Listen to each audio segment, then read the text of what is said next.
But you frame up your whole shot and it zooms in. Hey everybody! Welcome. Welcome to what will shortly be the CapmLew podcast. We are we charge the lav mics every time we finish. They don't hold a charge. It's fine. They really don't. So we figured we would do a Facebook Live at a time of day when no one will be watching. Why not? I like it. I like it too. While the lav mics are charging up. Yes. We do have one person watching. Except it's me. Yeah, except it's you. So that's up. That's up. I'll take it. That's a W. That is a W. A win's a win. Not addicted to the view counts. So just want to just get out there and mix it up. Yes. So, we got hot coffee. Got some keto snacks. Trying to stay lean, mean, fighting machine. Oh, We're coming up on a skate season. Yes. We'll be out there riding around on our skateboards doing front side grinds. Jay Sloan is with us. Hi, Jay Sloan. Miss you, buddy. Happy to see you. And Bradley Need. Yes. Bradley Need is on the feed. Yes. That's awesome. Yes. Hey, guys. Yeah. So we made it through the big storm. It's going to be 55 degrees or 60 degrees here in Cincinnati in just a couple days. Dude, I saw 65 next Tuesday. I'm saying.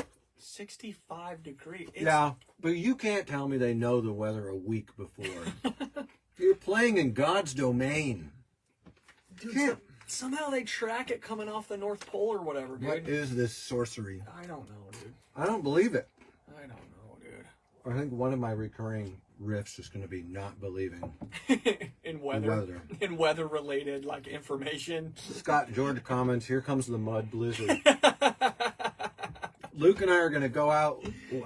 I got a broken iPhone. See, it's got, that lens is broken. Well, that's just the normal everyday lens. The one we want is that one. This is the one that takes skate pictures well because it's a wide angle. Nice. And so I got this for cheap. And it's an iPhone 12, so I'm only 2 behind, which is I'm drunk with technological power. And that means that Luke has now got my iPhone XR. And that puts him only 4 iPhones behind.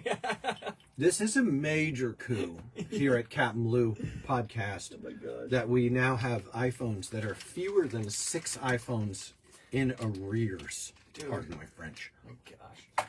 So, all that said, oh, the lav mics, they're done. Yeah. The lav mics are done. So now, you take these lav mics and we're going to put them on our beards and not beards, respectively. Oh, mine fell on the ground. That actually makes sense. That fits. That's what you get for having a beard. I get. I deserve worse. Oh my gosh. I do. I'll take it. All right, that's not working. I'm gonna have to reconfigure here. I left it in there, like the hair tie. Yeah. I left it in there, and the dreads start growing together. You got to pull them apart. Ow, dude, yeah, felt good. Feels good. That feels good. Dude. Oh, that feels great. Oh, good. So I've separated the dreads. This is the price of greatness. Glory. Price of glamour. Yeah, the price of glamour. Glamour at what cost? At what cost, Luke? Oh my gosh, I guess this. This is what people don't appreciate. This is the burden of being beautiful. Oh my gosh. Ugly people will never know. Oh my gosh. The pain. Ugly people will never know the pain of not knowing whether someone loves me for me, Oh my gosh, or if it's dude. just because I'm this beautiful. Gosh, dude. Oh, I'm so lonely. Imagine my pain. Golly. All right, so that's plugged in. That little green light is on. I got my green light on. We're here. We up in this Finch. Up in this. So we're gonna fire up. We're gonna fire up the fire up the bean here and get on the Podbean so you guys can go listen to audio of this tomfoolery, because that is your privilege. So I'm adding. Oh, I can press that all I want to. That's There we go. I think one thing I like about our podcast is how smooth technologically it is. Never care about that. Yeah, everything comes with time. I yearn for technological smoothness. I saw that. Do it again. Ah, it worked that time. That is insane. Yeah, but it's not recognizing our mics. That's because I think you have to hit the thingamajigger before. This thing? Yeah, I think that's, you got to start a recording. Is your lav on? My lavalier is on. Mm-hmm. All right, this is a test. It's working. Two. Look how low it is. It'll get higher once I yell and scream and stuff.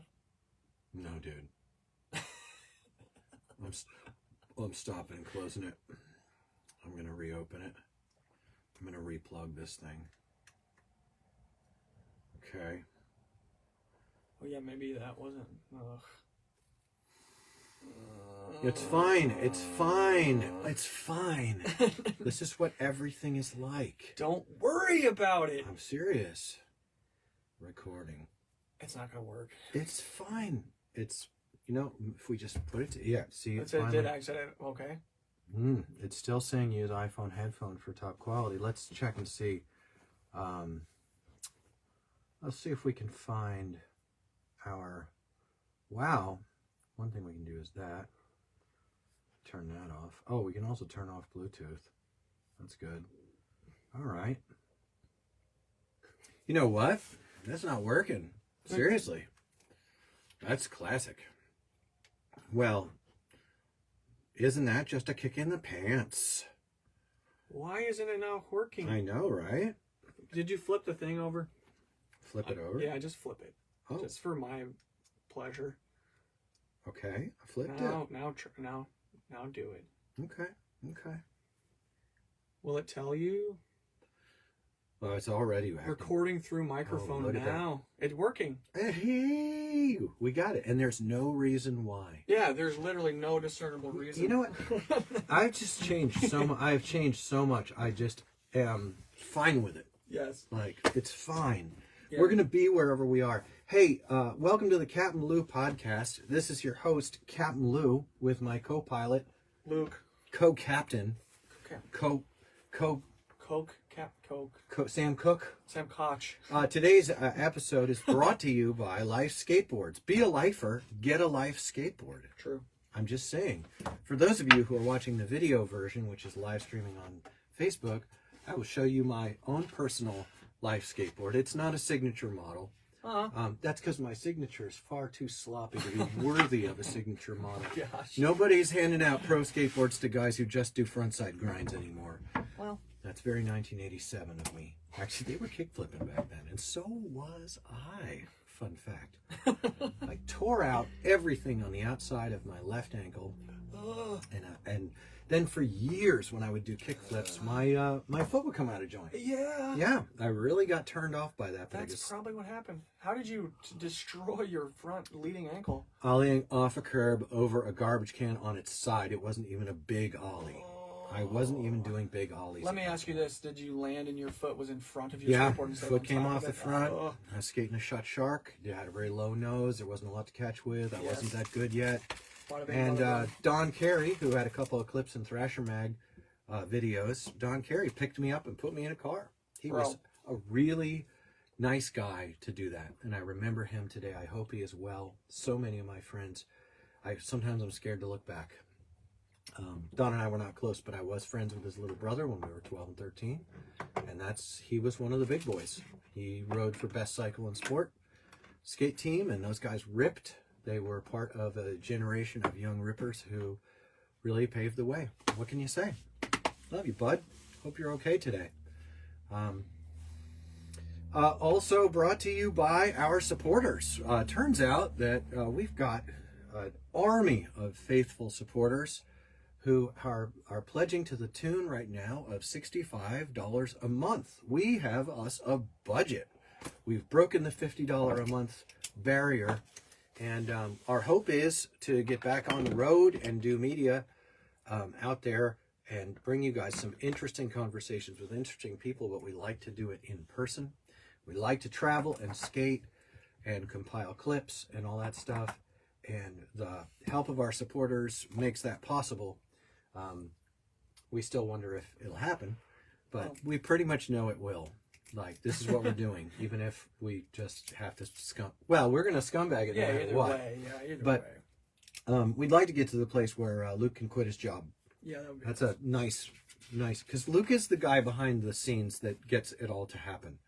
As much as I might gripe about Podbean being quite possibly the worst podcast hosting software out there, I don't know, probably not.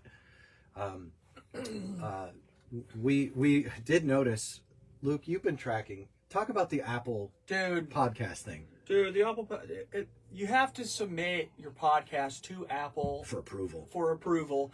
But it involves a lot of these steps, and then like if you get one wrong in the very beginning, then it doesn't tell you that it's wrong. You just have to like find out over the course of the month that it didn't go through. How will you find out that you've been accepted into Apple Podcasts? You're supposed to get an email from them saying, hey, it's on Apple. But the strange thing is we never got an email saying that, but we were looking at our statistics the other day, and somehow people are listening on Apple Podcast.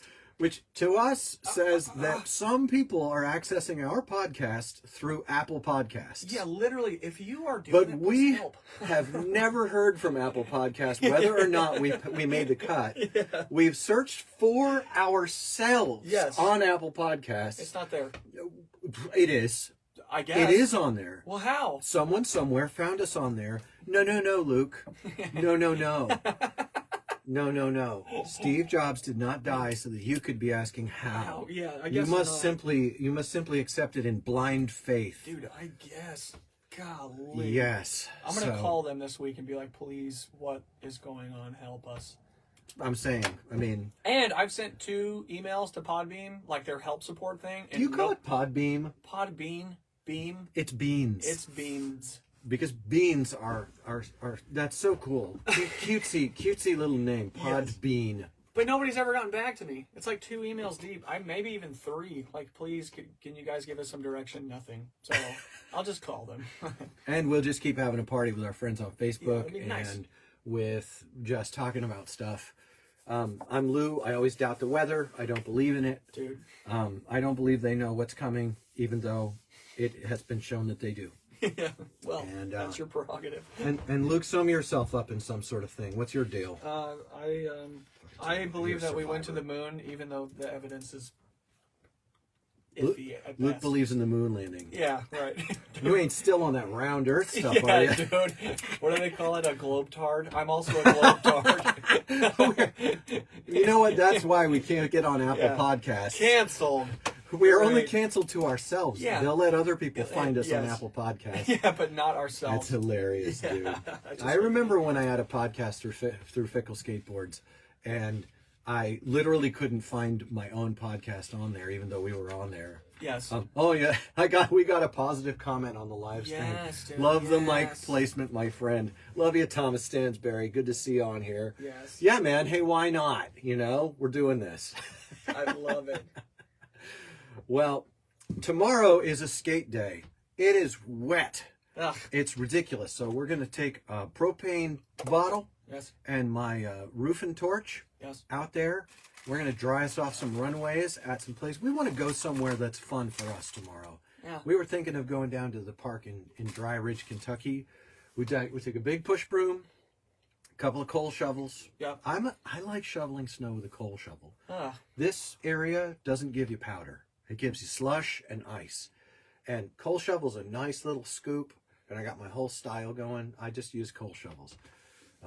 I watch snow shoveling on the short form media, and I'm like, yeah, I don't have a driveway area in my life that's that smooth, bro. Yeah. That I can push one of those things at an angle and get that. Those are great, but keep dreaming. And if you want to chip away with those things, there's so much snow. I know, in the shovel. I know. It winds up breaking off. I know. That's for people in Colorado. Dude, where you got powder. Yes. Well, and I have a snow shovel that's probably 36 inches long, and it's not a shovel. It's literally just wide? a pushing. Yeah, it's Yeah. super wide. And when I lived in Colorado, I would clear a park in like an hour because the snow would get wet underneath. It would begin to melt, and you could literally just push the slush off. And we'll bring that tomorrow because that works really well in a For skate parks. park. Yeah, So super good. I should have the Blood Clot 3000 back from the shop. Oh, gosh. That's my burgundy Suburban, Yes. the Blood Clot 3000. Yes.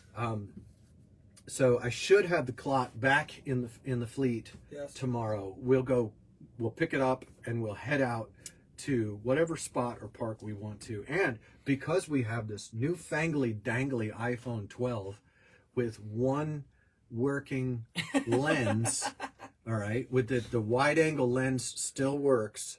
So we'll pick up some farting around Yes. on camera. Yes. So, and Thomas Stansberry, who I think, are you out in Texas, bro? Dude, Texas, don't man. even start with me. It's probably like 70 degrees down there. You know, I like Texas right well. I really do. Yes. Ohio is second best to Texas. Yeah, as far as I remember, Thomas Stansberry is in the southern Texas burg of Houstonburg. Houstonburg. Yeah. So, props to all of our New York friends. You guys got slammed over in Buffalo. You got slammed with some heavy lake effect weather. Somebody was saying like 6 feet to 5 feet of snow or something. I heard that Something 25 of the 50 national deaths were in Buffalo. insane. Oh, that sucks. Dude. It's really bad. I don't even know how to conceive Yeah. of, like, at my house, I actually went out, Jeff Wiseman, good to see you Yes. on the live feed on Facebook. This is going straight on Podbean. We've got our lav mics fired up. I was thinking about it. You know, I'm getting up to an age where my home is an old Victorian ramshackler, like a full giant basement with 3 tall stories, 12-foot ceiling, 11-foot ceiling, 10-foot ceiling. And Thomas My gosh, Stansberry is dude. roasting us. You're breaking my heart, I dog. had to put on long pants last week. It was tough. Yeah. Up here in Ohio, in Cincinnati, being right on the edge of Kentucky, just on the Mason-Dixon line, we have, I think, the best winter I could ever conceive of. Literally. Because we have the season, we have the fall. The fall is lovely. Right. It's in the 70s all the way through to November. Right. And then when it catches cold, it's like 20 degrees, and then it's like 40, and then it's like 60, and then it's like 20. Yes. And it's a lot of fun. It is. It really is. Like here, it's not like snowsuit cold. No. Go an hour and a half north, and you're in Indiana weather. Yeah, you're in Indiana weather, and Indiana weather is that straight cold. It's Nordic. Literally. It's a full winter. Snow stays, all that stuff. But here on the Cincinnati line with Kentucky, we get a good dose of that. We have tons of lizards in the backyard. They're multiplying every year more and more. And, we just have it so good. But yeah, here my house is this old Victorian, and it has a gigantic hydronic heat system in it with a boiler and pipes. And man, if the grid goes down in a super cold snap, we do get the snaps. Yes. And those can last up to a week. And if the grid goes down, Ugh. yeah, all those pipes breaking and freezing and all that stuff, I am not down to clown. No.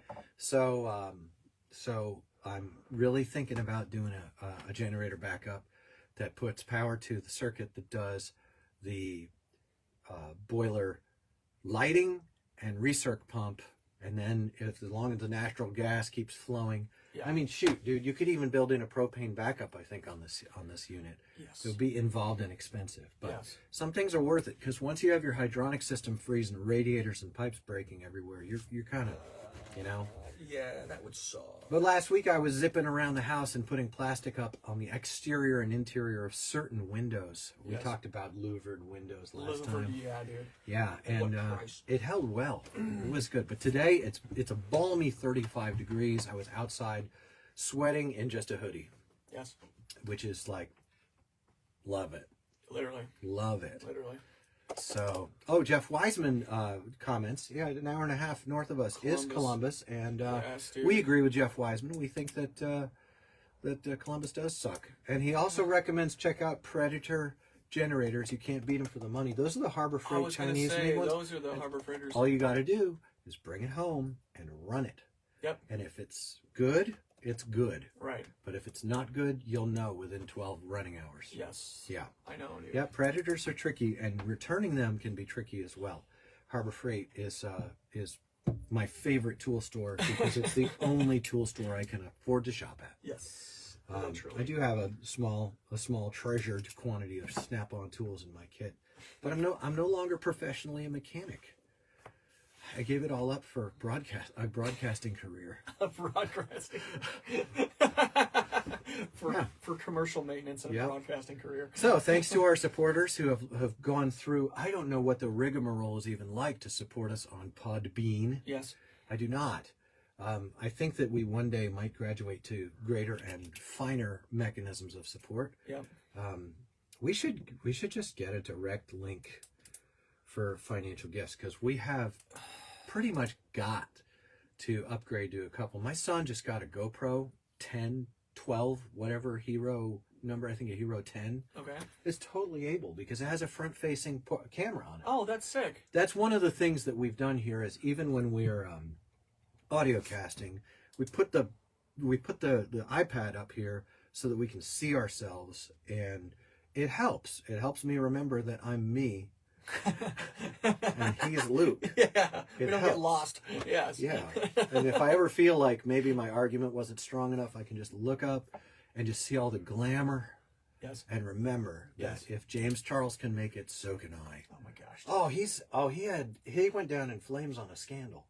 I'm not going to do that. James Charles. I don't even know who James Charles is. He was a makeup dude. Oh. It was a dude teaching girls how to put on makeup so they look like girls. Oh, the problem is with that whole model is if you're a girl, you look like a girl. Yeah. And so I'm not sure a dude is the best guy to give you your advice on that. The best guy. I know he was on the cover of Vogue and everything. It's a weird, wild, woolly world out there. I remember that vaguely. Wild and woolly. Yes, it really is. I'm not saying I understand it. I'm more of a Phil Robertson in a duck boat kind of a guy, giving bad sound bites to GQ.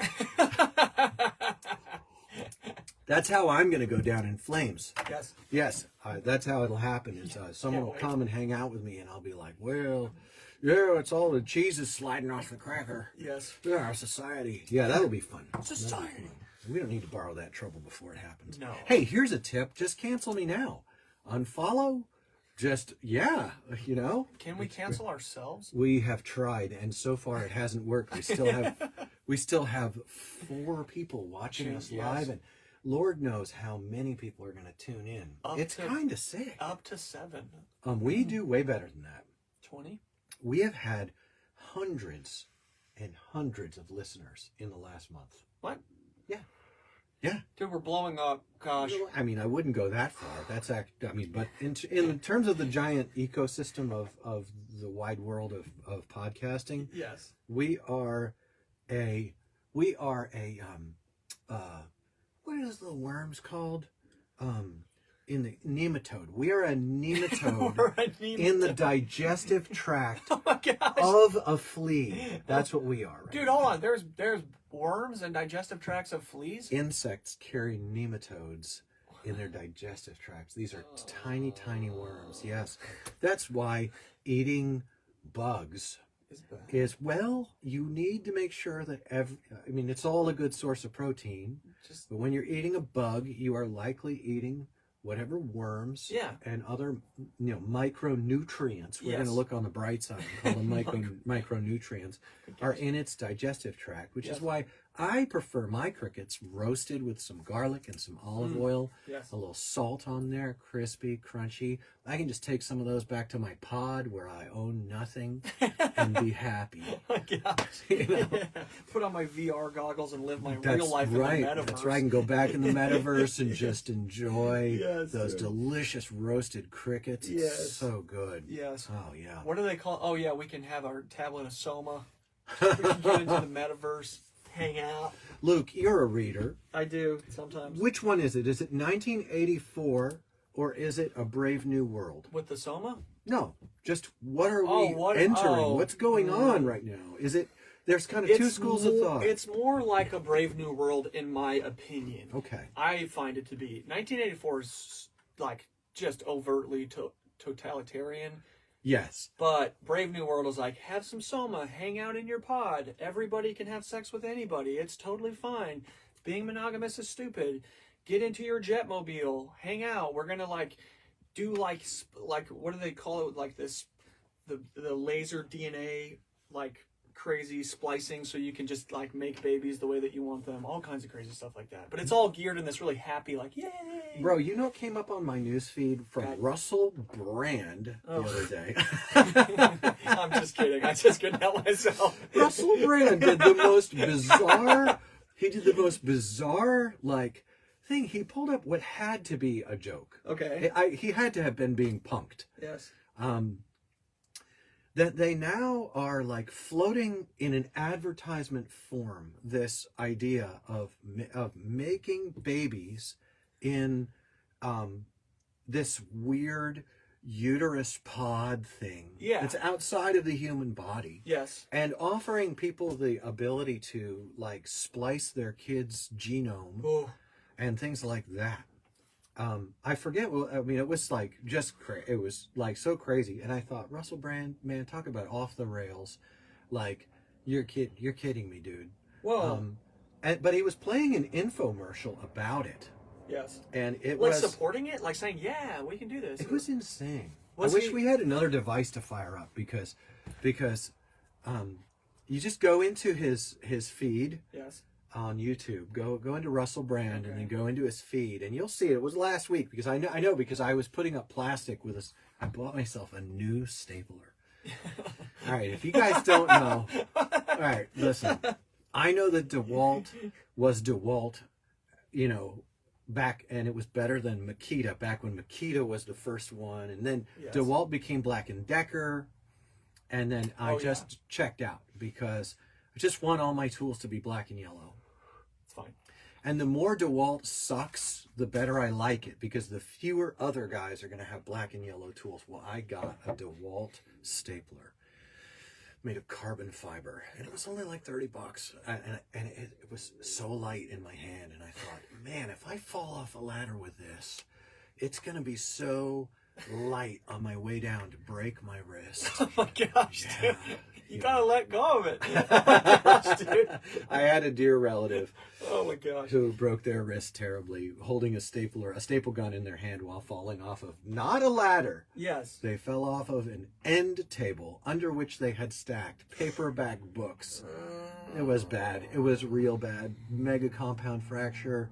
It was real bad. Was it sticking out of the arm? Inches of it were like 3 inches exposed.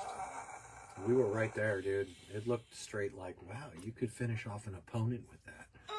It was that bad. Ah, It was. Oh, I've seen some things. dude, Oh, yeah. Oh, yeah. Don't fall off a ladder, man. I don't like it. Man, every now and then. Anyway, so I got this new stapler and I was stapling, listening to Russell Brand, and he's talking about these like outside of the body womb units Okay. that are like, and it said it has the capacity for 30,000. And it was in this sing-songy voice and this like whole deal. Patrick Paratori's here. Love it. I want to say that's an Italian last name. It doesn't fit. Greek? Anyway, fill me in, Patrick. Also, give us a phonetic pronunciation. Give us a transliteration of that one there. Snag it down for us. Snag it down. Love to see you on here, guys. So I was listening to the bro. So I was thinking like, it's like the question has been like, is it 1984? Italian. All right. Nice. Paratore. Yeah. All heard right. it. So I grew up in the Italian area of New York. Yep. I grew up in a big smudge. Had a friend. He had a golf like range, and all these old Italians used to come out there, and I used to be playing with the kids in the pool and stuff like that. I swear, dude, it was made men going out and having golf and drinks together. Oh It my was gosh. a really interesting place to just be playing. Heavy hitters. Oh my gosh. That's so funny. Yeah, New York was rough. It was so rough in the 80s. My mom one time, she was selling a truck, and anyway, it's so funny. I got a lot of stories. None of them are really going to be fun for today. So Yeah, it was listening to Russell Brand though, and it was nuts. It was like how overtly dystopian the whole thing. Paratore! He said I pronounced it perfectly. That's going to become a thing. Yes, I love it. It I is. love it. And so, I Go ahead. no, you go. Well, I'm just, dude, Get in there, I just Luke. don't understand. So the Russell Brand, he was doing the commercial, or the commercial played on his thing, He was breaking down the commercial, and he was commenting. He was saying like, "Is this real?" He was like in his British way, because he's actually, real? if you listen, he's like, he was like, he was saying, "Is this a real thing? Is this where we are right now? That even this commercial, this presentation would ever be seen as anything but a dehumanizing and crazy totalitarian madhouse." And I'm just saying, it's wild and woolly. And, well, dude, you know what's even crazier? but that one weighs in on the brave new world end of the spectrum. It does, dude. Yeah. I was at an OB the other day, and I picked up a pamphlet, and they were like, You were at an OBGYN? yes. Were you getting palpated? Yes. Just, that's all you need to know. All right, I was there. And I had a pamphlet in my hand, and it was like, hey, we can take your kids' stem cells from the cord and save them. They're like, we don't know what we're going to do with them, but we can save them, and we think that this will have benefits on your kid's health like later on in life. And I was like, that's insane. Like, if your kid ever breaks his neck or something crazy, you can... Dude, how sick would it be? That would be sick, but it's also like on that end of the spectrum where you're like moving into the zone where you're like, I just don't know about this, if they had taken some placental stem cells when I was born, and they had just like held them, and then I blew out my knee, and they just swizzled it around. That's and what they like were talking shot, about. Yeah, and shot that into my knee, and then my knee got fixed by that. I would love that, dude. That would be cool. I'd love that. But That'd be dope. It would be dope. I'm super down, but I just am also like maybe not so super down. I understand, because it's a weird time right now, because people are getting canceled left and right. And dude, they're on number 10 of the Twitter files coming out. And like, I've got two kinds of friends on the Twitter files, where my one side of friends, who I love and respect and just have like tons of affection for, are like, this is the biggest deal ever. This is actually really important. And then on the other side of the Twitter files, have people who are like, that's completely fake. It's already been disproven, and like that. And I'm like, disproven? It came out this morning at 9 o'clock in the morning. Like, and I'm sitting here and I'm thinking like, because I know about how big a deal it was when Watergate struck. And we've already surpassed the scandal level of Watergate many times. For well over 10 years, 20 years, we've had things going on that back by the Watergate standard would already have, and no matter what your like political deal is, right? My political deal is all ruined because I've got to walk with the savior going on. So I tend to handle the political stuff in a really weird way. I fall into the disapproval zone of both ends of the political spectrum, and I'm happy to continue doing so until finally someone wises up and gets rid of me. It could happen. I don't know. It happens in other countries every day. Yeah, that's for real. It's for real. But train of thought, Luke. Dude, okay, hold on. Yeah, the Twitter files. Can you break down like? No, I can't. Okay, that's fine. Because as soon as I'm listening to someone report on the Twitter files, I go, I knew that. I figured. Okay, I figured as soon as there was a Twitter. Okay, so what's being alleged is that the CIA, which has a mandate that prohibits the CIA from operating on American soil and on American citizens. So the CIA is supposed to do the dirty work, the espionage and the propaganda for whatever agenda that level of the empire, or however we want to view it, is going to do. Right. So, that the CIA is supposed to do a lot of dirty deeds. They're never done dirt cheap. Yeah, never. So the CIA is like scary. Okay. All right. They're called spooks. Yeah, no, they're not. Yeah, they call them spooks. Right. And I think they like it. I don't think you're going to call a CIA person a spook and they're going to be like, hey, Don't say that about me. I'm triggered. No, they're not. They're going to say, like, hell yeah. they're going to go like, if you only knew. Yeah, That's, right. you know, CIA. Yes. So, and the CIA is really, man, there's some heavy stuff, you know. Just look up journalist Gary Webb, who committed suicide with 2 shots to the back of the head when he was reporting on a certain topic. And you'll get a feel for what it's like when people begin to expose that sort of stuff. So, like, I'm not a kind of guy, like, for me, the cheese doesn't fall off my cracker when I discover that a government is doing shady stuff. That's just not, it's barely interesting to me. Yes. I mean, as soon as you say the government, I'm immediately thinking, oh, you mean shady stuff? Yeah, sure. Right. You know, greed, power, Yes. you know, every single one of them. I mean, Right. I don't have a utopian aspiration or expectation when it comes to what governments do. So anytime I look at government and I see scandalous, disappointing, horrible stuff, I'm like, yeah, that's, you know, you get a wide range of 2 candidates to vote for, each one specifically, you know, groomed by the whole system to be the absolutely lowest, you know, form of ambition, Right. combination of ambition and pragmatism. And like, so I, you know, Was the CIA a part of the Twitter file? yeah, that's the thing. The FBI and the CIA are implicated in the allegations of the Twitter files, which are coming out, that not only were FBI agents making recommendations that Twitter should block and resorb certain accounts and limit their reach, Right. but that they were also in a monetary exchange with not just employees at Twitter, but, you know, like that. And that's really bad because that breaks the veil between government and private on that platform. And that makes that, whatever goes on the platform can then fall under like election meddling laws. Yeah. But it wasn't just like election stuff. It was also health information. Yes. I got rocked the other day by some CDC data that I was reading. I was just reading CDC data from 2013, which you shouldn't do. Because if you tried to post CDC data from 2013, you get kicked off Twitter. Yeah. You know? Yeah. And yeah, so actually Chris Gurley asks, he's doing a good bit of whataboutism, which I don't think is illegitimate. No. He says, what branch of the government was snatching people off the streets in Portland? Right. I'm saying, you know, I'll tell you who wasn't snatching people off the streets in Portland was the city cops, who should have been enforcing the law and making things safer. I mean, when I think of that white SUV that got shot up in the autonomous zone, I wish that they'd been snatching people off the streets in Portland earlier. But yeah, no, you don't want like hooded, losing our humanity with the technology and use it main issues we as human beings have no idea on how.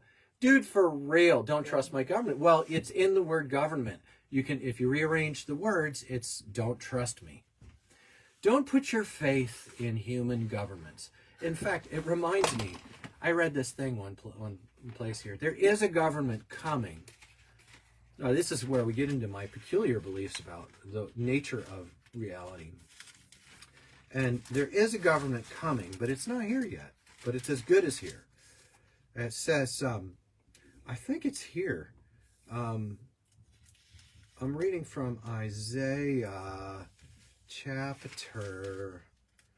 Is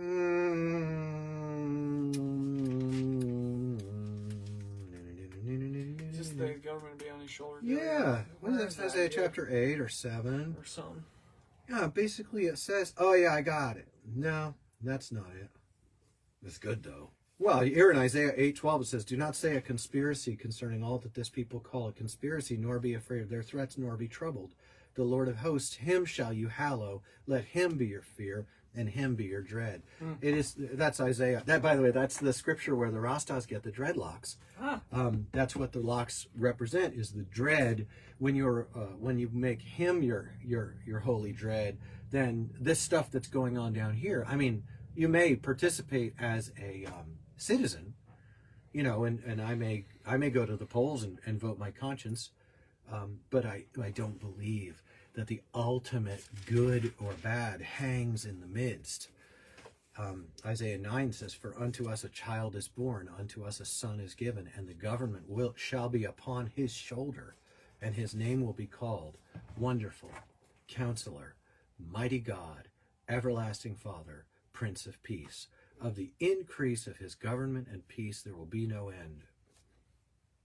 I'm just saying that this is the where all my eggs, that's the basket all my eggs are in.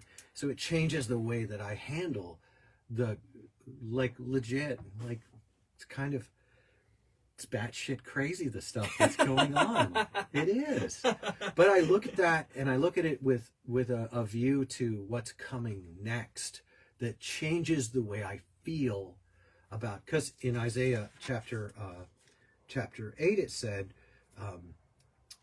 do not be afraid or be troubled.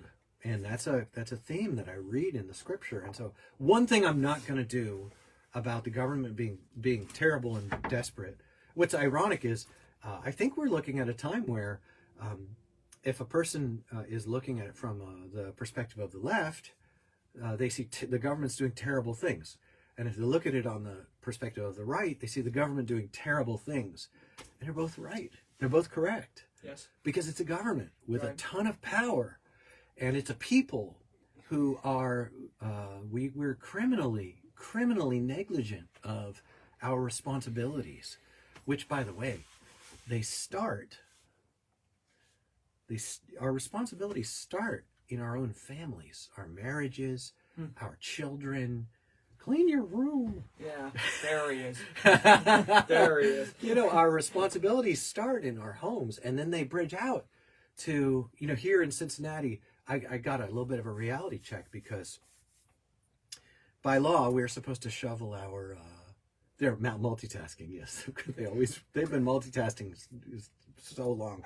It's so true. They're really bad at everything they do, and they're so good at that. Yes. You know. But I was looking around and I realized, like, people don't shovel their walks. Yeah. And we're supposed to shovel our walk, you know. It took me 2 days to shovel my walk. It was really cold, and I'm not picky about it. I didn't feel upset. But I was like, man,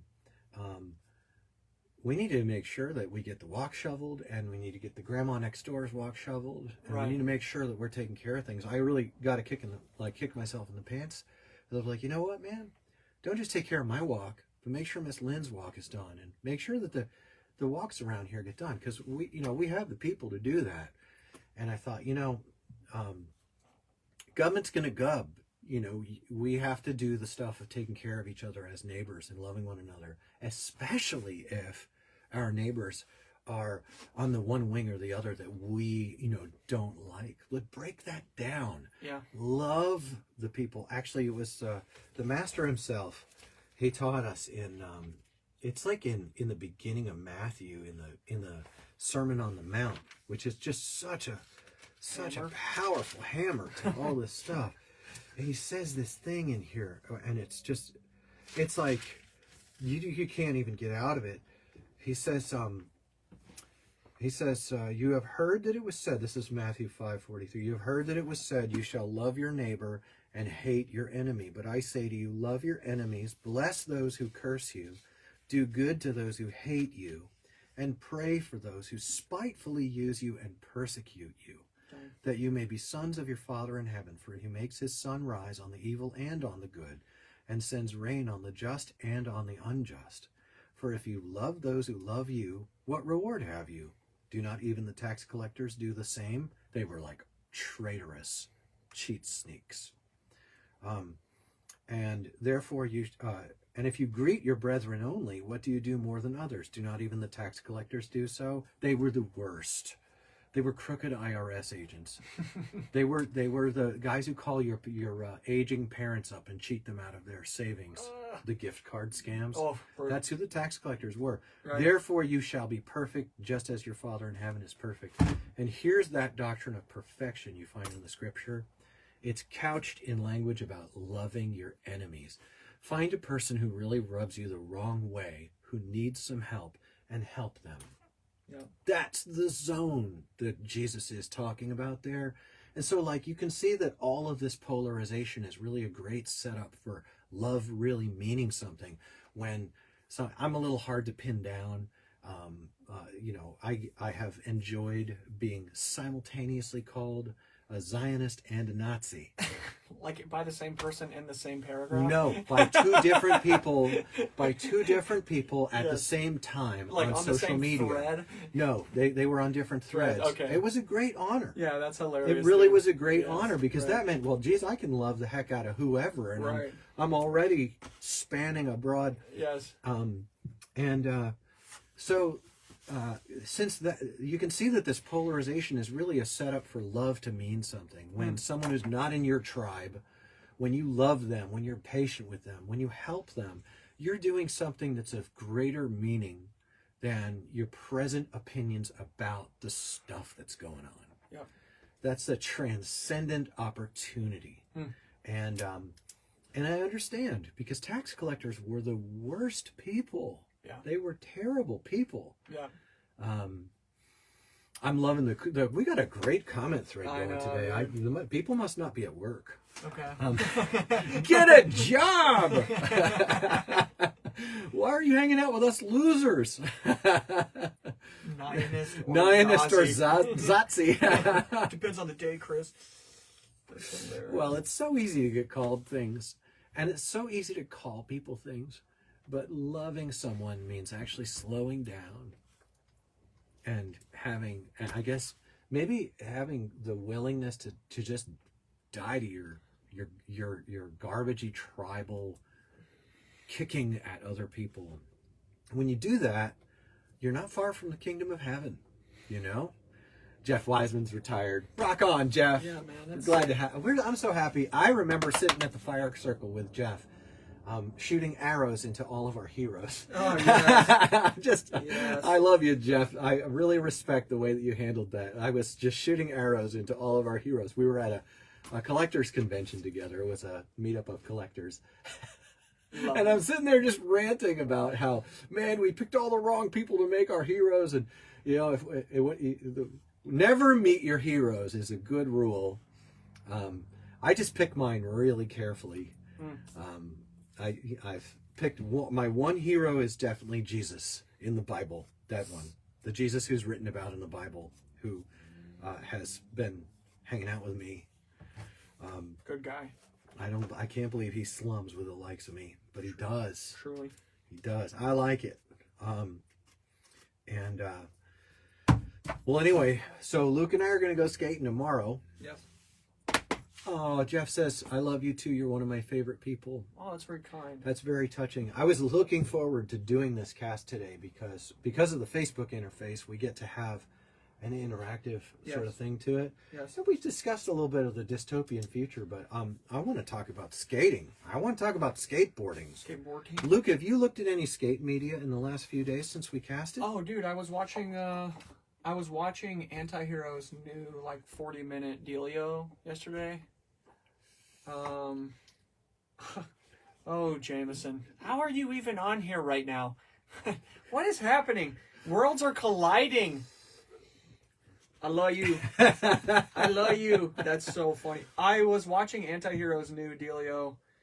I don't know, dude. I'm Did they just release a new full length? Yeah, I can't remember what it's called. Is it recent? It's pretty recent, yeah. I'm just dead on the inside. I'm not a great person to talk to about skateboarding stuff. I watch the crap out of skate media. Yeah. I actually started going through Tik-Tok and just anything I was watching, I was just liking. Anything that I liked. Like, as soon as I liked it, I hit the like on TikTok. And it just gives you more and more and more. Yes. Yeah. And I was just scaling through, and all the political stuff disappeared. All the religious stuff disappeared. And I was just getting these clips of people doing just the sickest stuff. And I really started to get stoked. Yeah. And one thing I noticed I was clicking on that I liked was when I liked the terrain.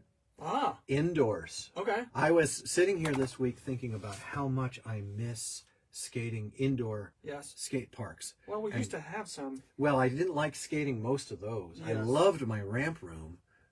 That was one of my favorite ramps, a 3-foot tall ramp. No, literally. You know, that was a fun ramp. Literally, dude. It was a good spot. That goes down in history as probably one of the best mini ramps ever. I didn't even know. I was too young. I couldn't understand it. But looking back, that one was absolutely glorious. What happened? What happened to that ramp? I can't remember how it. Did you give it away? Did somebody buy it or something? I had to tear that ramp down, and it became piles and piles of 2x4. Oh yeah. All of the ribs on that ramp, they were all like 40 something, 30 something inch ribs. They all wound up stacked in pile after pile after pile on my property, and they were all treated because I had taken down a vert ramp to build that ramp, and I built it in small sections so it could be moved. And I did take it out, set it up, and tear it down, and bring it back and set it up again 4 times for events.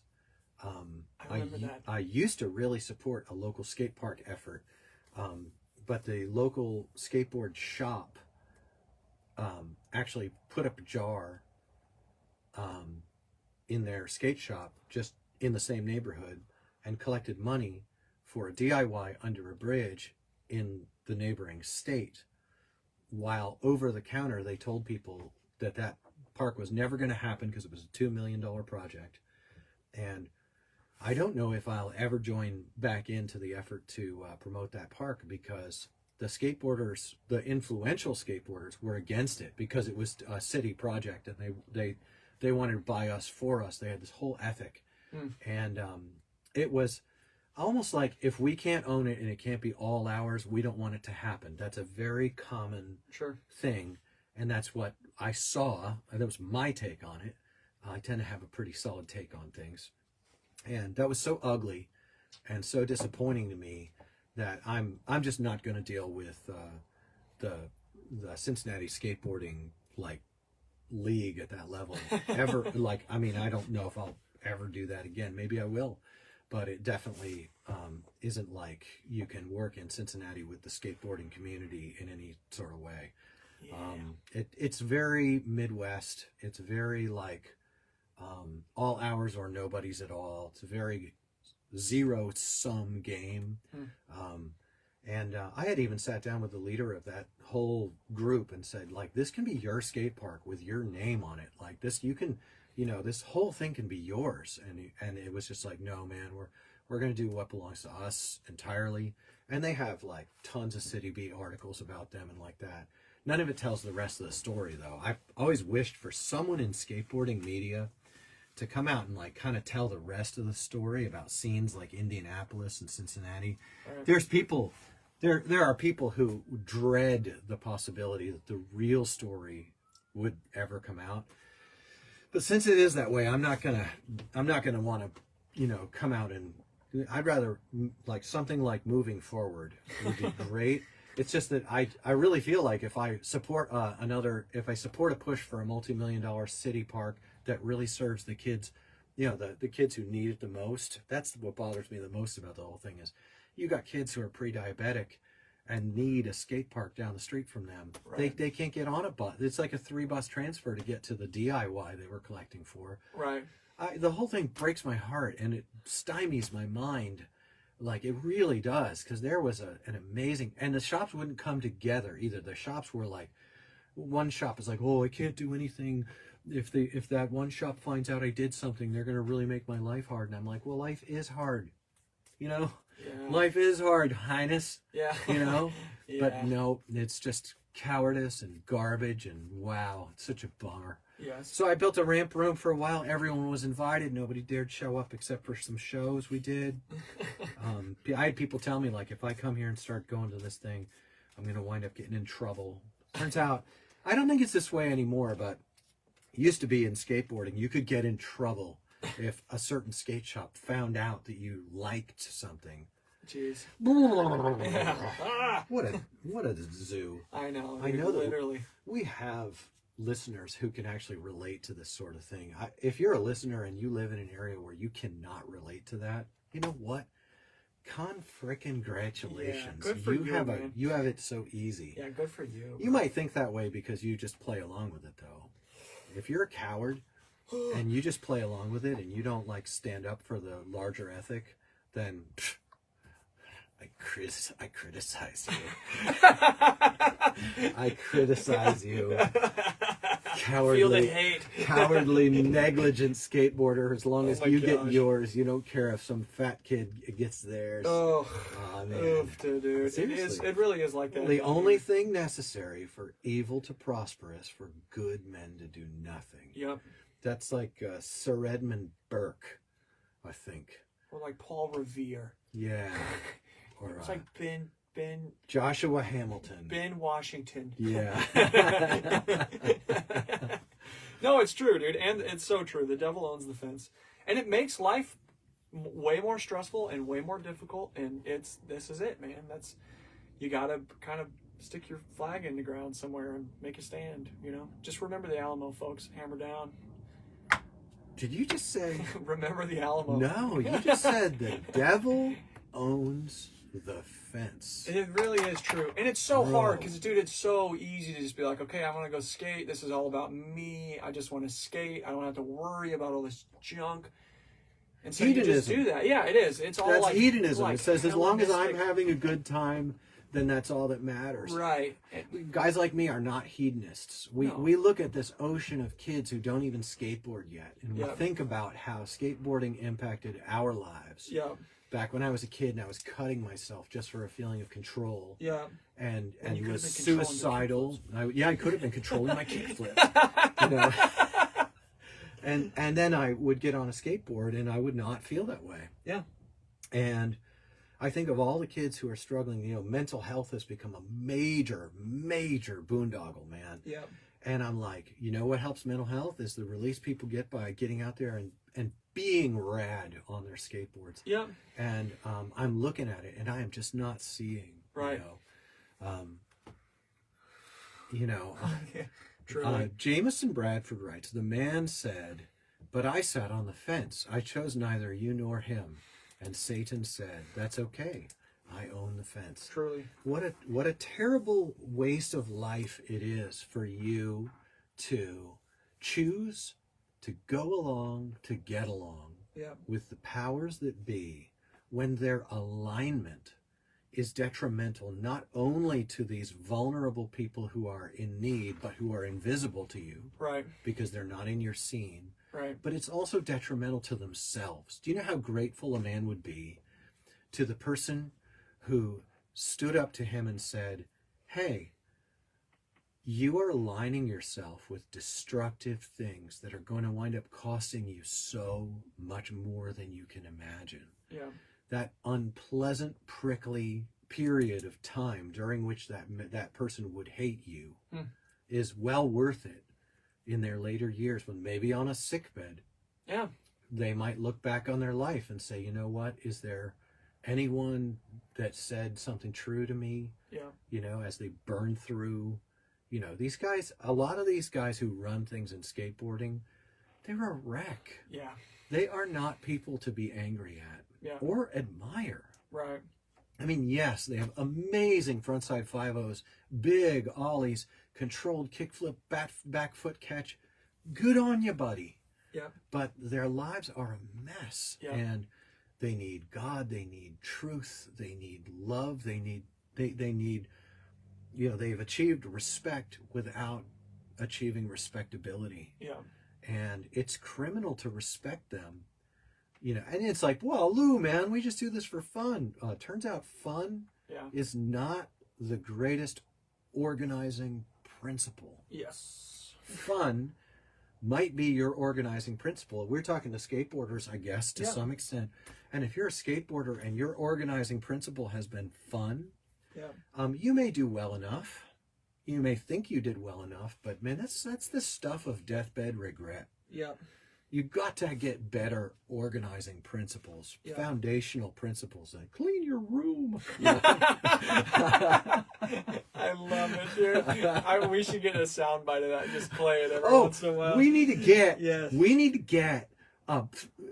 that going. There has to be a way. Yeah, like sound bite. One of these days we're gonna have one of them Tascam things. Yeah, dude. And we're gonna have some of that. And hit a it's button. clean your room. Yeah, dude. For now, we just do. That's fine. What are they called? Impressions. Right. Yeah, we just do impressions. Well, you know what's funny about what you're talking about too? Like it's easy to, like, in the language that we're talking about this, to feel like it's going to be really intense to do this, but it really doesn't take too much to, even just being nice to a kid at the skate park, just like start there. Oh, you know what I mean? Just I have to start say, there. Go ahead. a lot of the people that I have in mind as I discuss this from my own personal Right. like experience, Right.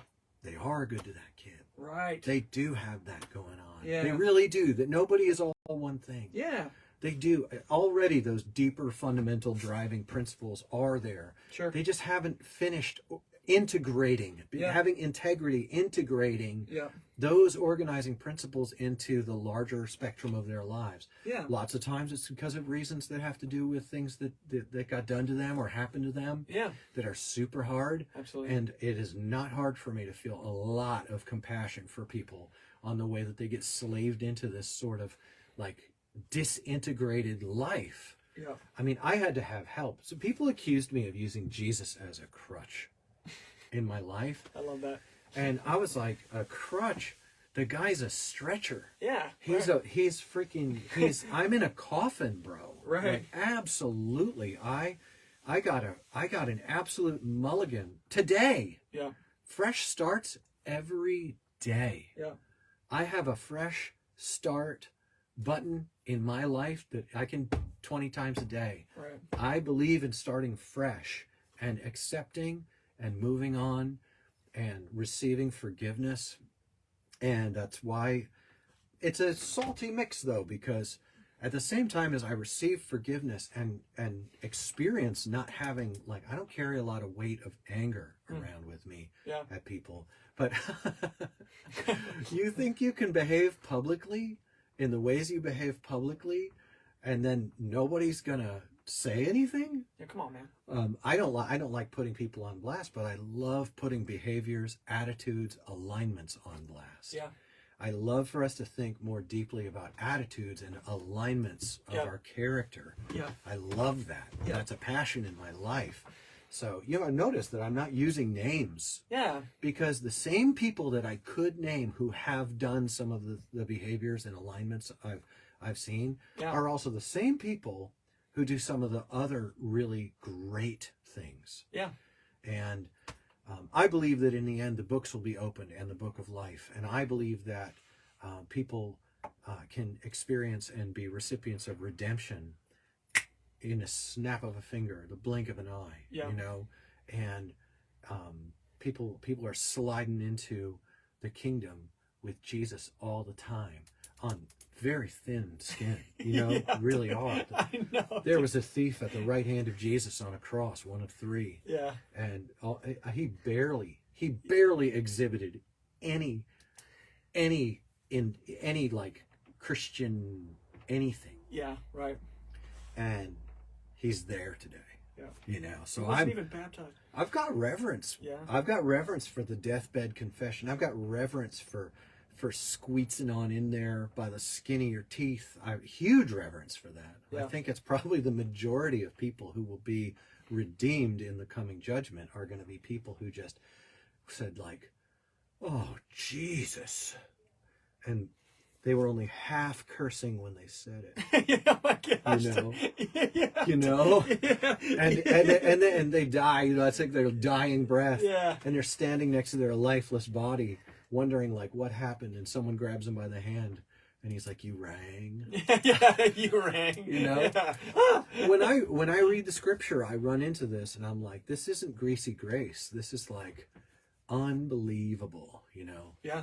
Oh, Jeff Wiseman throws. I love Jeff's comments, Yeah, especially lately on religion. Jeff's got a heartful going on, and I love the interaction with him. People have fallen by the wayside. One of the things that really holds people back from the kingdom, and we should dispel this best we can. Okay. The bad examples that you see from leadership in the professing Christian community. Yeah. Don't let that hold you back. Yeah, come on now. Like, you're going to see the worst examples from the people who profess the faith the strongest. Yeah. And it's a good opportunity for me to dispel the chance of being a hypocrite. Yes. I am a barely Christian man, a struggling Christian. Yeah. I don't think that any authentic believer in the Savior is going to have a different confession. Yeah. So when you walk with the Savior and he shines his light in your life, you appreciate more and more deeply the rescue that the cross on which he was crucified is. Yeah. It's a rescue. It's an absolute scoop up rescue situation. And folks who think they've got a handle on it and start to see it in a different light might be walking in a false light. There are other lights to walk by. Sure. And problem is that people who think like that don't get put in charge of stuff. Yeah. They're no good for PR. I know. You can't bottle up and press into pills and potions and lotions, that kind of humility that is engendered by an authentic walk with the Savior. You can't bottle that up, and you can't sell that because it's not a therapeutic life quality improvement. Doing well by doing good. I think that from what we just read in Matthew 6, that Jesus is not offering us a life improvement plan, and anybody who tries to turn it into one is, I think they're running a risk of working for the other guy. Yeah. Counterfeiting is a problem when is. it comes to spirituality and the Jesus who's described in the Scripture. Yeah. And I do believe that the Scripture is reliable to the point of authority. I do believe that. Yeah. I did the work. I wanted to know, and I looked into it. I do not want to run. I don't want to be an apologist. There are other guys who are better at it. Red Pen Logic.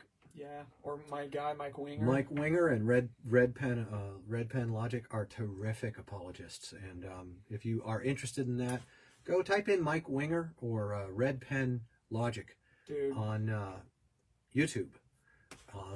Red Pen is awesome because he does short form 3-minute pieces. Sick. Yeah. And Mr. B. Mr. B. Mr. B at Red Pen Logic is absolutely terrific. He takes some of the most important things and he puts them in really good short form. Yeah. And he's a friend of mine. Yes. He's been a friend to me. Yes. He doesn't know me yet, but he's been a friend to me. Yeah. Along the way. So that's the way I feel about Mike. If you're looking for a little bit more long form, he's super long form. Long form. Dude, the guy puts in the work. I really care about Mike. I hope does. I get to meet him and just give him a hug one day. He's so sick. Seriously, we actually should probably put links. Someday we'll have a website where you can go for Christian shit. We'll have a drop down that says Christian shit, and you can look at that, dude. And you can access some of the material that we think is really good, On and on it goes. Well, you know what? People could also go to like the news and current events and check out links to Russell Brand. Oh.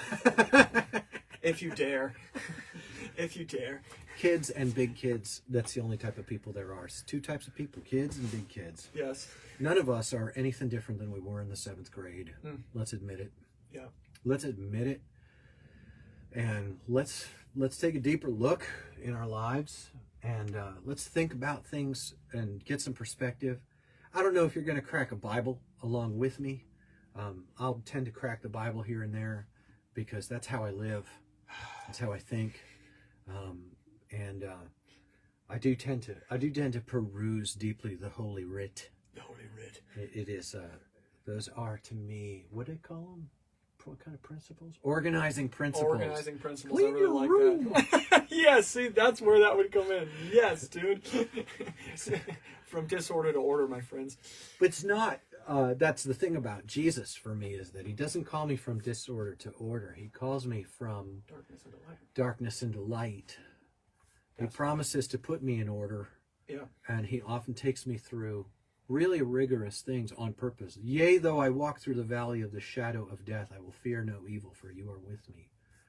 Your rod and your staff, they comfort me. Yeah. And, he often takes us through things like what he went through. And just really good. So if you're Winston Churchill said the coolest thing. He said, if you're going through hell, keep going. Keep going. I love that. Yeah. Because a lot of times Jesus winds up walking me through the valley of the shadow of death. A strange place to find yourself if you're truly a sheep in the flock of the Good Shepherd. And so often in my life, I find myself going through the valley of the shadow. I know a man who is one of the few people I would call righteous in this world, and he has got absolutely got a tiger by the tail. He runs a food pantry and a scroungy little church and a preschool. He and his wife are just like true, like doing all the good stuff. Sure. Put us all to shame. And so, of course, this week, his pipes froze and he had 6 inches of water in his whole house. Yeah. During the coldest part of the whole thing. And he put up a Facebook post today. I found it. And he just was showing, like, all this stuff happened. And he had to reach out for help. And it was tough. And it was hard. And it was like, man, all this stuff. And this guy goes from broken down car to broken down truck to broken down van to fix the car to the car broke down again. Yeah. You know, that's like just the way it is. And I look at him and I'm like, man, I don't want it to be that way for me. And then I remember Jesus, and I think he might say to me something like, that's kind of how it is when you follow the guy whose like trademark was being crucified. Yeah. And I think I fall, my own alignments fall far more in the health and wealth and superficial stuff, you know, and so, you know, I've got to kind of catch myself. Before you wreck yourself. Before I wretch myself. Catch myself before I wretch myself. It's true, dude. No, I feel the same way. I do. It sucks, man. When it sucks, it really sucks. Stuff doesn't work out, and you wish it would, and you're looking at everybody else, and you lose perspective, and I get mad. Yeah, you get mad. You're really mad because it turns out I get mad because I'm scared. Yeah, me too. Dude. Oh man, all it takes is like you know, I just want my truck to run. Is that so much? You know, actually, yeah. You need your truck to not run. Sometimes. Because something inside you has to grow. I'm talking to me. Yes, no, and me. Oh, you have a non-running truck. I do. It's broken my spirit. I'm a shattered soul. That's good. Yeah, no, that's no, right. because I read that. He said in Matthew, same chapter area there, he says, blessed are the poor in spirit. Yeah. And that feeling of everything being together when everything's working out right, that's when I think if we believe this stuff, we should start getting nervous. Yes.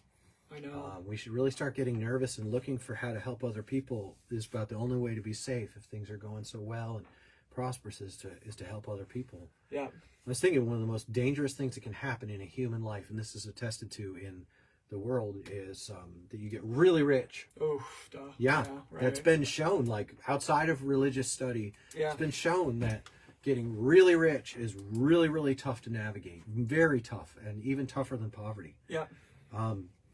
And about the only way to safeguard yourself if you get really rich is to become a lot less rich by doing things that you really know are good things. You know, right. Like how many wells can I build in areas of Appalachia or Africa or places I know. like that? How many kids can I get out of slavery in the cobalt mines? You know, if I'm gonna buy a Tesla. Okay, I'm offsetting carbon, but how do I offset the slavery that goes into the cobalt and lithium mining on my because you know what? Oh, it's bad. Well, I mean, that's actually a thing. It is. Dude. I was freaked out. I learned about that last week. I was looking into things, and I'm like, you know, like if I get this Tesla, I mean, this phone I use. I know. Like I tend to buy used phones. It probably does not reduce anything, but like I'm happier with a used phone because that's one more kid that didn't spend a day slaving. You know, it's not. I made no difference at all. There's nothing. Well, but and like, if you really drive that to refusal, it's like, where are your boots made? Where's the Carhartt hoodie that I'm wearing made? Where are the parts for my truck being made? Like, it's all China. It's all that, you know, like it's really dark. It's really a dark world. And like if you were like, okay, I'm not going to support like slavery or any of this dark stuff at all, you would have to make like $500,000 a year because the stuff that you'd have to buy would be so expensive, dude. It's really gnarly. Or go ahead. You'd have to have a lot less stuff. Right. And a byproduct would be you'd be a lot less involved in the world around you. It's true. But I couldn't even get skateboard wheels. almost. Yeah, no, it's like really. Actually, Natural Manufacturing, I think, is who makes wheels over there in Connecticut, Baltimore. I thought that Speed Lab. Speed Labs, they're made by Natural, I think it is, are. or I forget. Creative. Okay. Creative Urethane, I think it is. And that's American made. Yeah, well, that's cool. They are. They're made in Baltimore or Connecticut or somewhere like that. Yeah. I used to know. I used to know it all. Remember when you used to know? Oh, forget it, dude. Yeah, forget it. What's neat is Luke got me a great Christmas gift. He got me a shop vac. My shop vacs have always been used and broken. Yeah. Now I have a fresh new one. I'm going to get a bunch of filters for it. Yes. And I'm going to clean my workshop. Yes. And then Luke and I are going to haul out the bottom mold off my press. We're going to repair where my mold has been wearing. And Luke's going to go to the steel yard and grab me 2 pieces of proper C-channel. I will. Or at least we'll go together. That'll be funner. Because I just suck at getting things done. Dude, that's so much better when you're with somebody else. I hate doing crap by myself. For real, for real. For realsies, dude. Yeah, and we're not going to start a skateboard brand. CapmLew custom skateboards will be going, but I don't think we'll do more than 5 boards a month. No. And but we'll definitely do a slug of boards that we ride. Yeah, dude, and that'll be fun. We'll just like do it until it feels stressful, and then we'll stop right at that point. You know what I mean?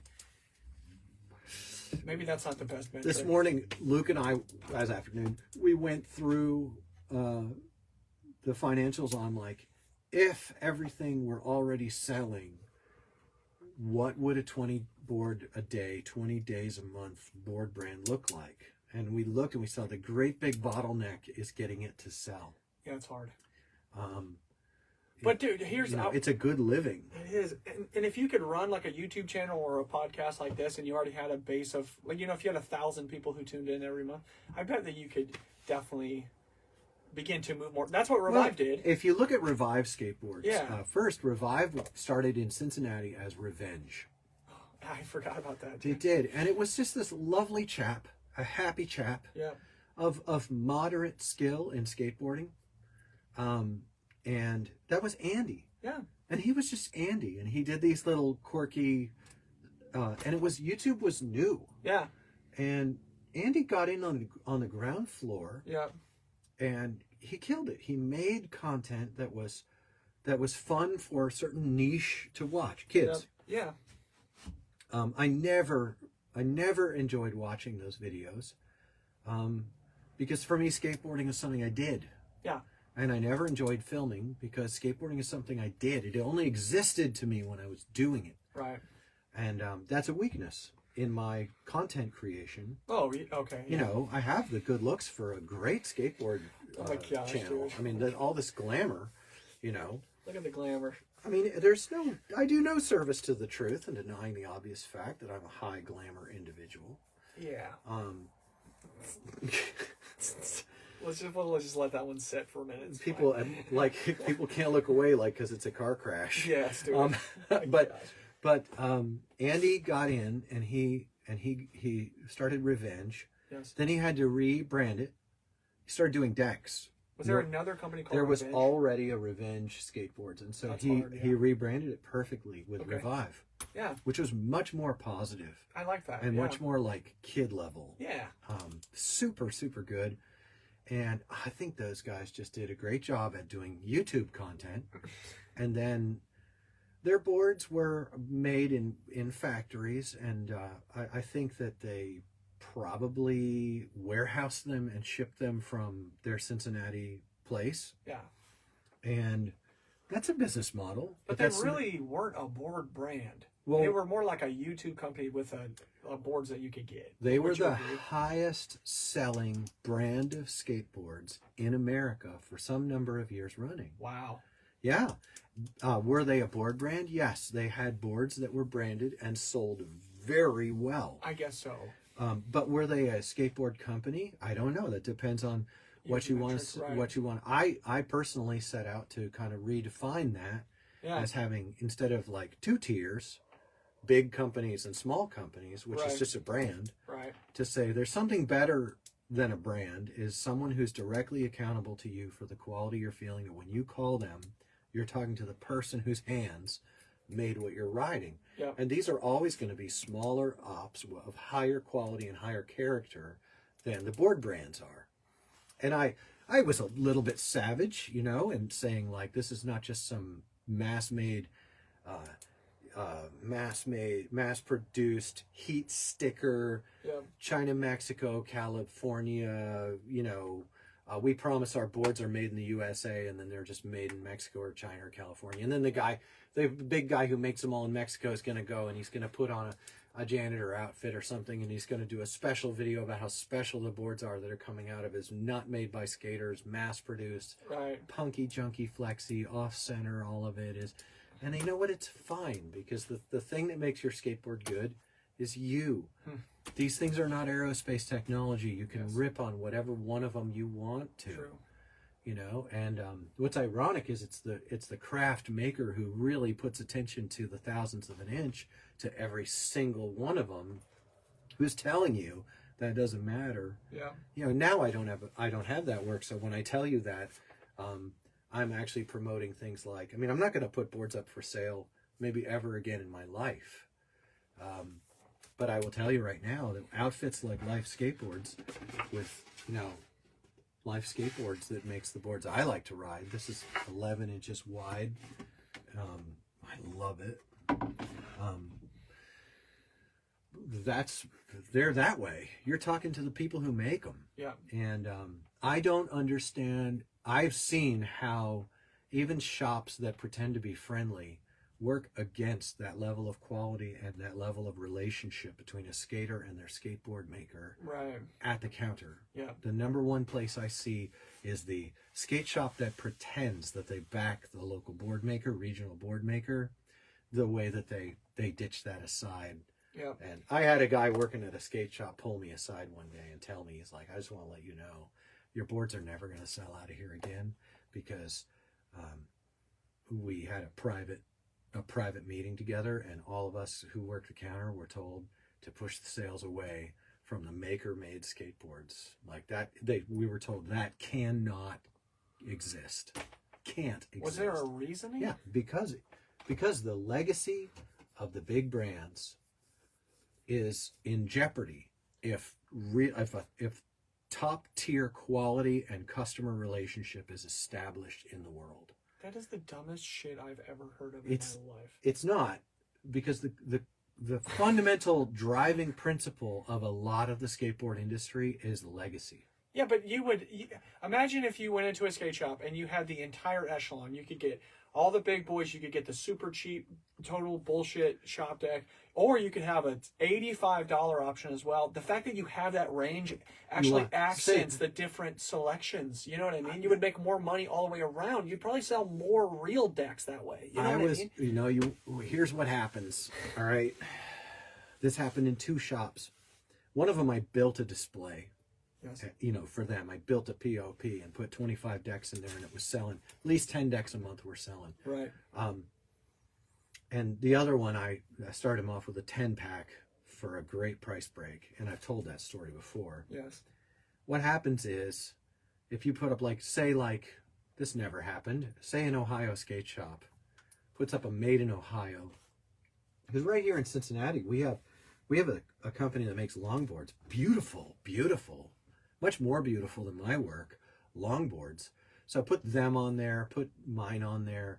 Life is within 2 hours of here. Put Life on there. And then the skate shop does the work of selling these boards for $85 a piece. And they'll find that they start to really sell. Skate shops, they want to go on the distro and get whatever's $40 a board now, $42 a board. Used to be 27.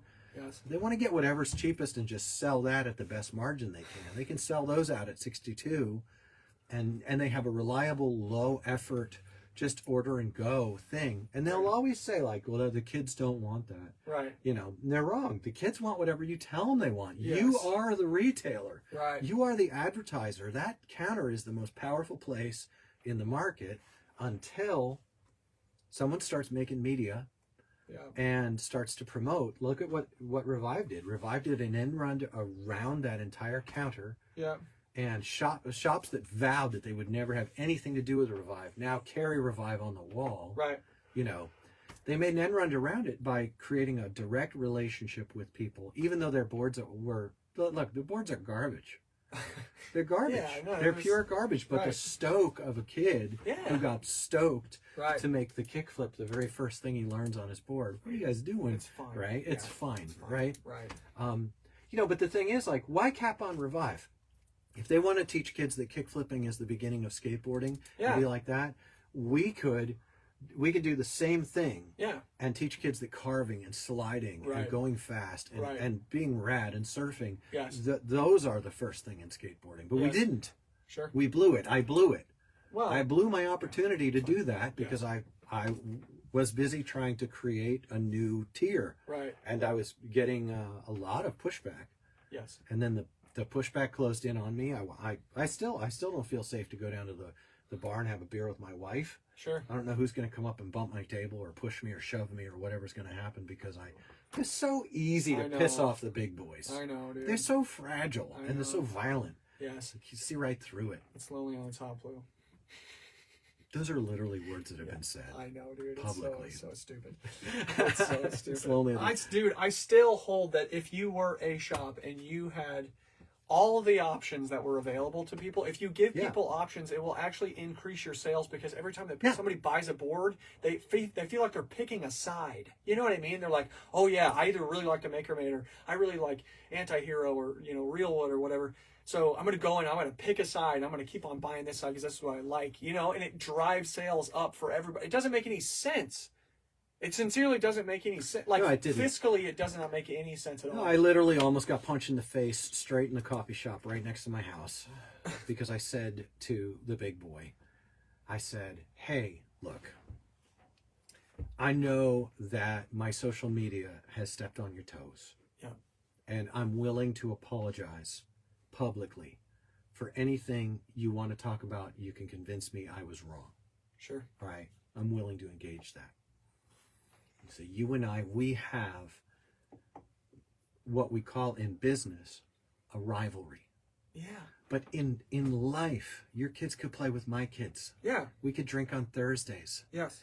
And together you can advertise to the cool guys. Yeah. I can advertise to the kooks. Yeah. You can rip on me and I can rip on you. Right. And we can high five. Yes. And skate together. And as the sales go through the roof on both sides, I don't understand. He reared back with his fist, and he got asked by the coffee shop not to come in if he was going to behave like that. He reared back with his fist. He told me that I better step back right now. He's going to drop me. That's gnarly. 100% public. I have correspondence from the coffee shop. Gnarly. And by the way, I've never been hit in the face by any of these people. That's a favorite story around here, that I've been hit in the face. Right. That's why I disappeared. Yes. No. But I could get hit in the face. Yes. Absolutely. Right. Absolutely. If I show up on one of these with a big old black eye and some missing teeth or like that, because that's what happens when grown-ups fight. Dude. I lose teeth. I get broken face. I happened in 5th grade. I got my face broken by a 7th grader. Got my tooth broken out by a 7th grader when I was in the 5th grade. Or I was in the 5th grade. Yeah. Bro. A lot of difference between a 5th grader and a 7th grader who's been put back a year or You're two. really. He was like dude. 9th grade size. Yeah, dude. Yeah. I'm not sore about it. I No. wish him well. I hope he's well. I know, I think dude. he may have died. No. He was diabetic. That sucks. No, I care. I know. I do. I feel that too, dude. I've cleaned my room. Yeah.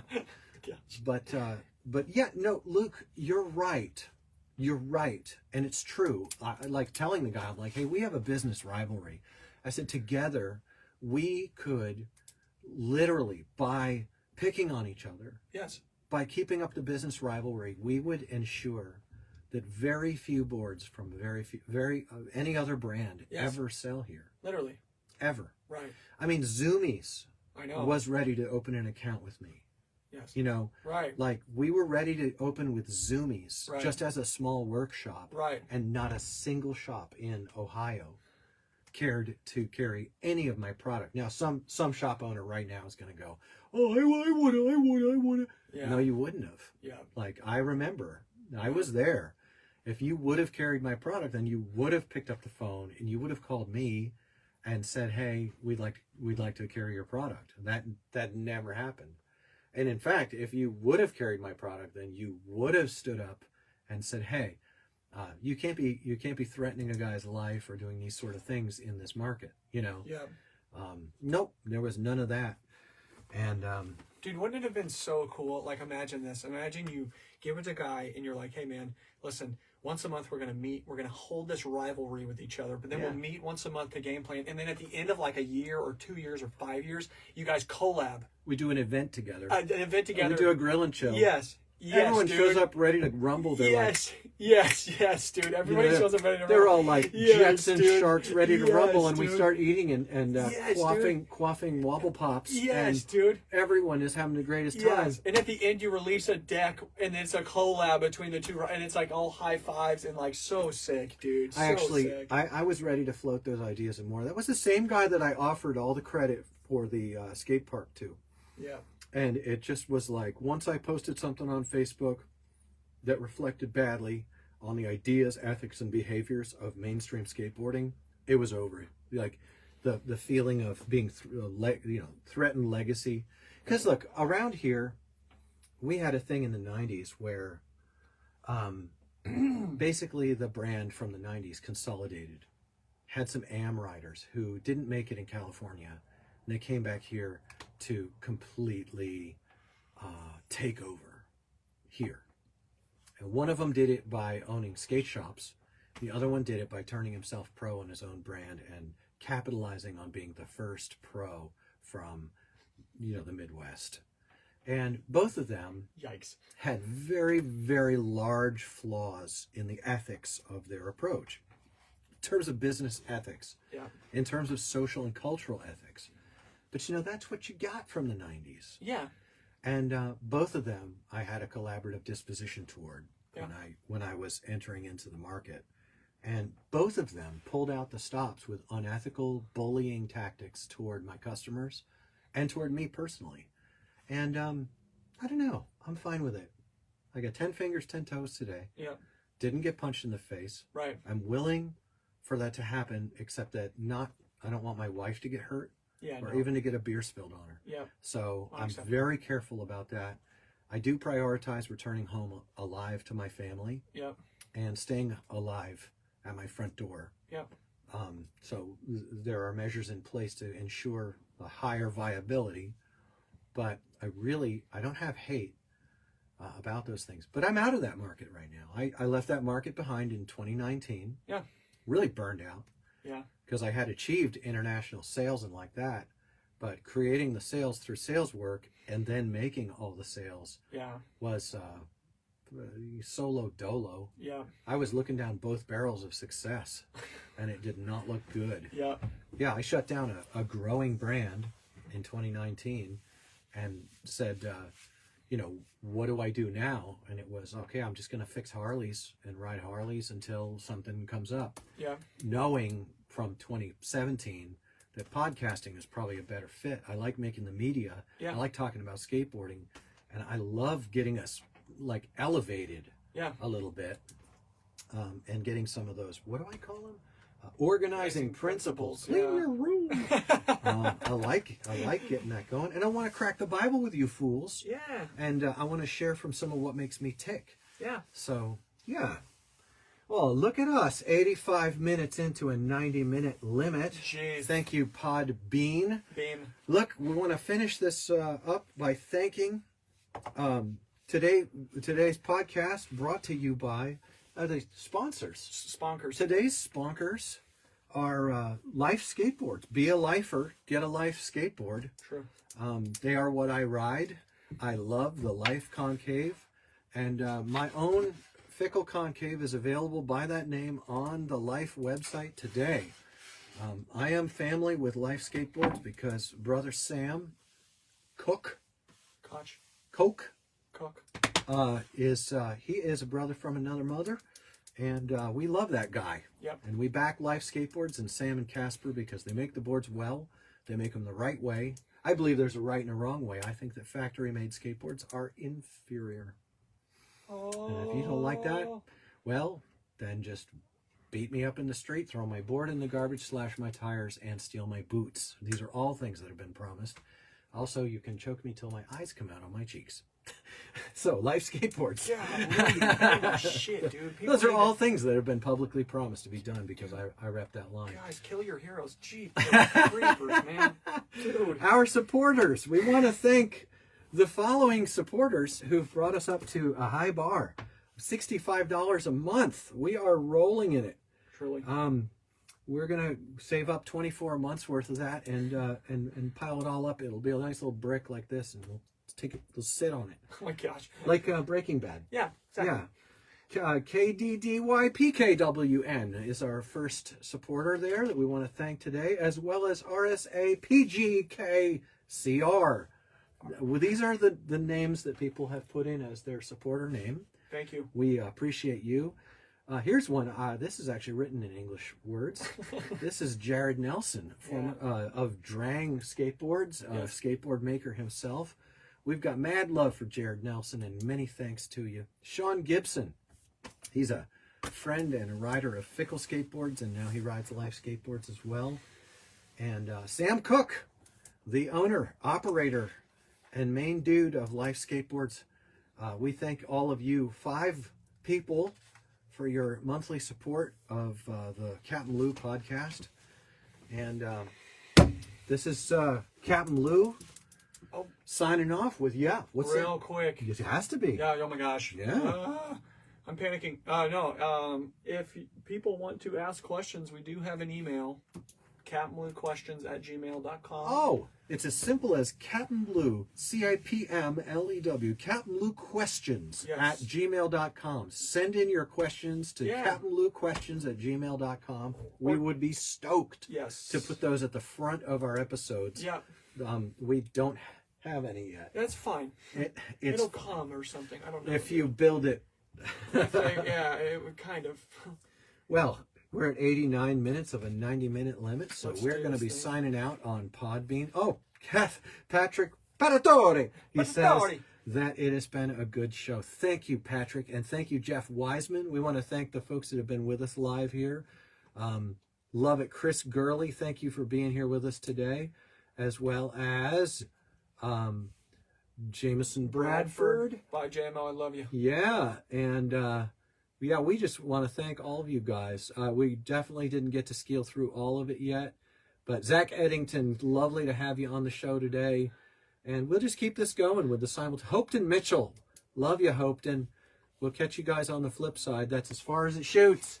CapmLew, for what it's worth. Laters. I gotta pee so bad. Why? You should We're just still live. keep a pee bottle up Yeah, there. yeah, literally, dude. All right, it's processing the save. Thank you all, Facebookers, for being here and keeping it frosty. It really makes it pleasant to cast when we can see Yes. the. Dude, skeeling. Comments, Yes. people. We squeezed out another one. Thanks, Facebook. Later. We'll catch you guys on the flipper for what it's worth. Later.